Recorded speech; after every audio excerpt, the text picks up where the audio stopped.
Carl and I are just back from London where we ran a couple days of framemaking workshops. And one of the really interesting and frankly, just a lot of fun moments that came out of the workshop with a group of key account managers was towards the end in a session we do on information overload and helping customers feel more confident in the decisions they're making in light of just massive amounts of information. As part of that, though, one of the things we got into and do get into is uh, customer learning styles or human learning styles when it comes to consuming information. And among many other dimensions, there's one that's particularly interesting from behavioral science or behavioral psychology, which is known as satisficing versus maximizing. So satisficing is someone who frankly is, in light of a lot of information is willing to just sort of pull up and shoot, as it were. This is they're looking to make a decision that is good enough. And so as a result, they kind of know when to stop, sometimes relatively early in a decision-making process. And they feel confident that they've got at least sufficient amount of information data input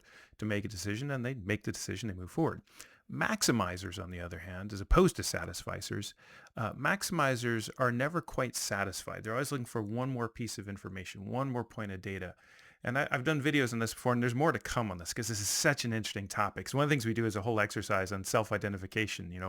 Like things that are very simple, what we called low involvement decisions, like picking out a watermelon at the grocery store. And even there, it turns out that the room will split sort of right down the middle, where there's sort of half maximizers, half satisficers, but it's really on a continuum. And there's always one or two that are on way out on the ends of this spectrum. There's sort of this ruthless satisficer and this hopeless maximizer all in the same room. And it's so fascinating for them to come to terms with their own learning style because it's not something they've ever really fully thought of before. But once they're presented with this idea, it's like a light bulb goes on and they're like, oh, I totally get it.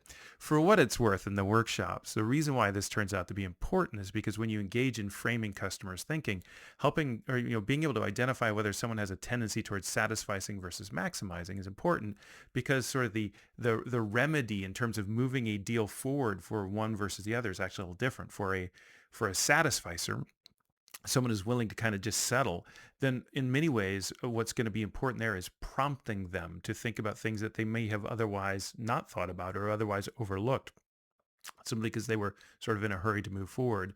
Versus someone who's a maximizer, the technique there that's really important is bounding. So prompting versus bounding, satisficing versus maximizing. Bounding, of course, is this idea of taking something that's big and hard and overwhelming and just helping your customer, your interlocutor, your partner in thought, put a frame, a boundary around it. So, leaving them degrees of freedom inside that frame so they can come to their own conclusions, of course. But nonetheless, helping them sort of, decide that enough is enough. And I feel confident in myself to make a decision within these boundaries.